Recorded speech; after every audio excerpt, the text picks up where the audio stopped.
This is my favorite way to give a glitter snow effect on seals. You can press the seal however you want. You can have it on an envelope. You can have it loose like this. I just pressed it on marble.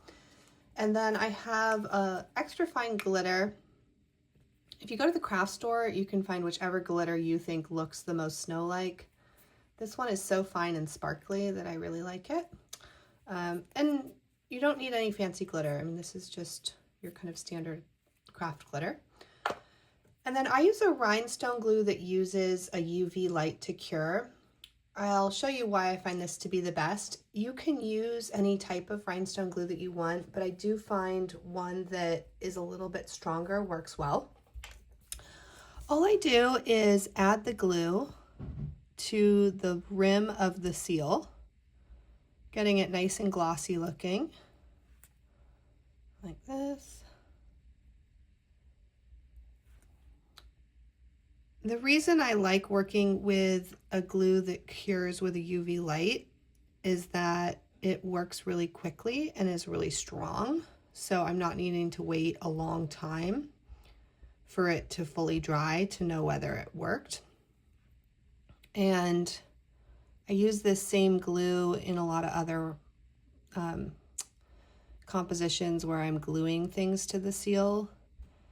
This glue only works if it's visible to the light, so it's not something where you'd glue two pieces together that couldn't see light. You need to make sure it's on the exterior, but as long as it's anything on the exterior, it works well. I apply my glitter just like we did in grade school, like this. And then on the paper, I shake it around a little bit. Okay, now, rather than removing the glitter, I'm going to cure it so that the glue is curing the glitter on there. Next, I'm bringing in my Sun V lamp. You can see I've used this one for a long time. They're quite durable and affordable. You don't need a fancy one. This is just a simple one for doing at-home manicures.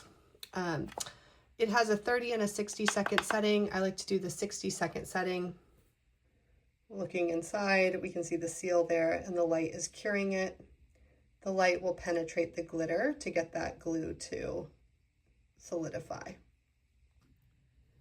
Now that the 60 seconds is up, I can remove the lamp and I can actually pick the seal up, dust off all the extra glitter.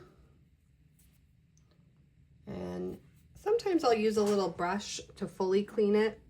These little brushes are used in stamp work. The reason I like them is because they have fine bristles that can get into all the details. And then clean off my workspace. So there you have it, a beautiful snowy glitter crystal seal. And then at this point, if you wanted to add figurines to make a Christmas scene, you could do that. I just work in layers, gluing, curing, gluing and curing. Also, if you're going to paint the seals, you want to wait until after you've done your glitter work to do that. So if I wanted to paint this now in silver, I could do that as well.